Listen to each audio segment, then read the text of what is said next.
안녕하십니까. 더불어민주당 총선공약단 부단장인 주진영입니다.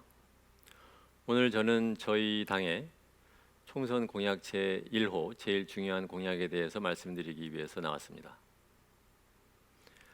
한국 경제의 중장기적으로 가장 중요한 문제는 저출산과 고령화입니다.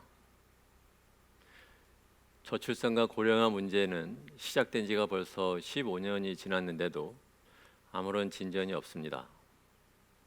그래서 저희는 이 문제를 해결하기 위해서 우선 공공임대주택을 연간 10조씩 들여서 10년간 87만 호를 만들 것을 제안합니다. 여러분들 아시다시피 우리나라의 출산율은 전 세계적으로 제일 낮습니다. 1.2입니다. 2000년에 태어난 아이가 63만 명이었습니다. 2014년에 태어난 아이는 43만 명이었습니다. 이렇게 저출산이 쌓이면 고령화가 되는 겁니다. 올해 생산 가능 인구가 3,700만입니다. 가장 꼭지점에 도달했습니다. 내년부터는 이것이 내려갑니다. 그래서 지금 이 자리에 있는 30세 청년이 65세가 되는 35년 후에는 생산 가능 인구가 2,500만 명이 됩니다. 천천히 가라앉고 있습니다.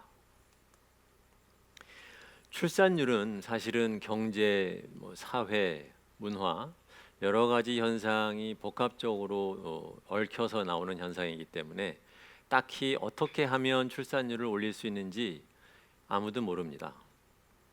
출산율이 낮았다가 올라갔던 프랑스에 찾아가서 어떻게 해서 출산율이 이렇게 올라갔느냐 물어보면 프랑스에 있는 정책 당국자들도 사실 우리도 모른다. 되는 대로 이것저것 막 던져봤는데 결국은 올라가더라. 그렇지만 돌이켜봐도 딱히 무엇 때문에 올랐다라고 자기들도 모른다고 합니다. 그렇다고 해서 아무것도 안 할 겁니까? 무언가는 해야 됩니다.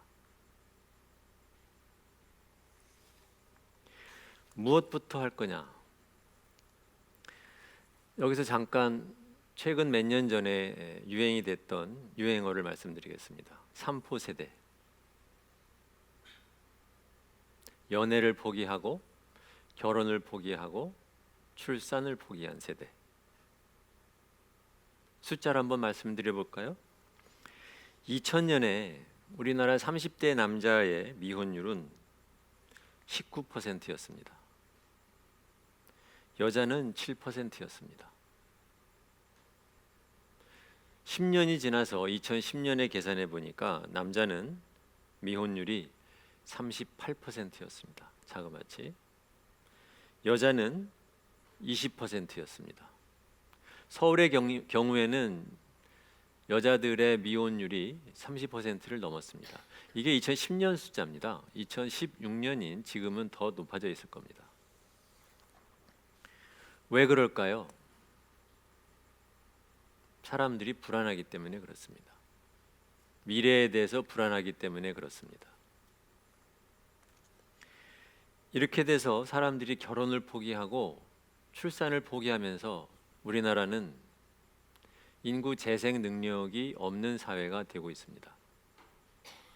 생명체 세포에서 재생 능력이 떨어지면 그 생명체는 죽습니다. 저희들이 지금 그런 상황에 있습니다. 무엇이 불안한가? 크게 보면 제가 사람들한테 물어보면 회사에서 직장 직원들한테 물어보면 세 가지가 불안하다고 합니다. 첫 번째로는 너무 비싸서 부동산 값이 너무 비싸서 불안하다. 두 번째로는 교육비가 너무 비싸서 불안하다. 세 번째는 노후가 준비가 안 돼서 불안하다. 저희들이 말씀드린 정책은 이 첫 번째 불안을 그런대로 최대한 해소하려고 하는 정책입니다. 제가 이 당에 오기 전에 회사를 다녔는데 저희 직원들이 지난 3년 4년 동안에 많이들 이사를 가고 있습니다. 서울 시내에서 도저히 전셋값을 이기지 못해서 서울 시내 바깥으로 수도권으로 이사를 가고 있습니다. 직장이라도 있는 사람은 그렇지 직장도 변면치 않은 청년층은 더욱더 힘듭니다. 어떤 통계에 의하면 청년층 중에 약 50%가 자기 버는 돈의 50%를 임대료로 내고 있다고 합니다. 이렇게 돼서는 목돈을 모을 수가 없는 거죠. 여러분들이 텔레비 방송국에서 텔레비 드라마에서 보이는 옥탑방, 고시원, 지하방 이게 다 이래서 생기는 겁니다. 취직을 해도 마찬가지입니다. 이명박 정권 이후에 전세값이 엄청 올랐습니다. 전세값이 오르고 월세로 옮기는 사람이 는다. 무슨 뜻이냐? 부동산 시장이 꺼져 나간다는 신호입니다. 그 누구도 집을 사기 싫어하는 거죠. 전세 주인은 월세로 옮기려고 합니다. 그렇지만 월세 공급은 수요에 비해서 적기 때문에 월세도 여전히 비쌉니다. 물론 근본적인 이유는 부동산 값이 비싸서 그렇죠. 다른 나라는 어떻습니까? 다른 나라는 이렇지 않습니다. 학교를 다니거나 사회에 나가면 당연하게 임대주택에 삽니다. 물론 민간 임대주택이 더 많죠. 그렇지만 공공임대주택도 많습니다. 그러면 다른 나라의 공공임대주택은 어떨까요? 나라마다 다릅니다. 제일 높은 나라는 네덜란드입니다. 공공임대주택이 전체 가구 수 중에서 30%입니다. 오스트리아는 20%고 OECD 평균은 12%라고 합니다. 우리나라는 그것이 얼마입니까? 6%입니다. 저희 정책은 이 6%를 10년 뒤에 13%까지 올리자는 정책입니다. 우리나라의 임대주택 여러분들이 잘 모르십니다. 대부분 사람들이. 왜 그러느냐? 임대주택 자체가 신현상입니다. 새로운 현상입니다. 왜 그러느냐? 아까 말씀드렸죠. 1,100만 가구의 임대주택 6% 중에서 대부분이 최근 10년 사이에 만들어졌습니다. 어느 정부 때 제일 많이 만들었느냐? 노무현 정부 때 제일 많이 만들었습니다. 57만 가구 만들었습니다. 그 이후에 이명박 정권 시절에 35만 가구 만들었습니다. 박근혜 정부에서 작년까지 20만 가구 만든 걸로 압니다. 여러분들이 알고 있는 임대주택은 대부분이 저소득층을 위한 임대주택입니다. 시가 대비 한 40%, 50% 정도 하는 그러한 주택으로 알고 있습니다. 최근 들어서 박근혜 정부 들어서 만들기 시작한 임대주택이 있습니다. 뉴스테이, 행복주택. 이것은 사실은 소득으로 치면은 상위 20%한테만 가능한 그런 임대주택입니다. 그 아래 80%의 인구에게는 그림에 떡인 그런 임대주택입니다. 저희들은 빈곤층을 위한 임대주택은 아무로나 만들기로 돼 있으니까 그것은 그대로 계속해서 만들고 앞으로 10년간 약 65만 가구를 만들기로 되어 있습니다. 거기에 덧붙여서 중상층을 위한 공공임대주택을 약 87만 가구를 만들자. 신축일 수도 있고 기존에 있는 건물을 사서 리모델링을 할 수도 있습니다. 가격은 시세 대비 한 80% 정도 하자.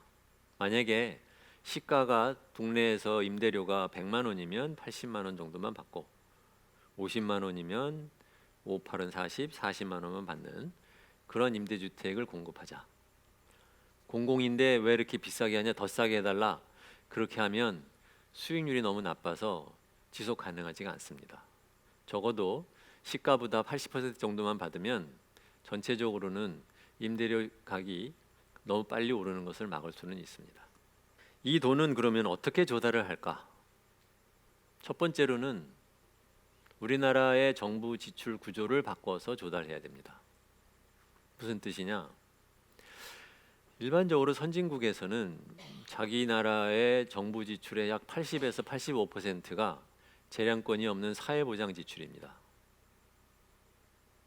한국은 그렇지가 않습니다. 한국은 옛날부터 정부가 경제 개발에 주도적인 역할을 하다 보니까 정부 지출의 50% 이상이 경제 개발 예산입니다. 사회 인프라스트럭처를 만드는 그런 예산이죠. 근데 문제는 이 사회 인프라스트럭처를 만드는 예산이 막상 사람들이 사는 데 도움이 된다기보다는 토건적이나 아니면 정권의 이해에 의해서 좌지우지되는 그러한 투자들이 많다는 거죠. 대표적인 케이스가 이명박 정권에서의 4대강 사업, 자원 사업 그런 것들입니다. 여러분들이 아시다시피 사람들이 살지도 않는 곳에 고속화 도로가 여기저기 뚫려 있는 것, 이것도 마찬가지 그런 이유에 있어입니다. 저희들은 그렇게 길 주위에 있는 땅 주인만 좋은 그런 지출보다는 각각 사람들이 살고 있는 곳에 돈을 쓰자, 그런 얘기입니다. 그래서 1년에 적어도 한 10조씩 예산이 한 350조 되는데 그중에 10조씩은 공공임대주택에 투자하겠다라는 꼬리표를 붙여놓고 미리 약속을 하자, 그런 얘기죠.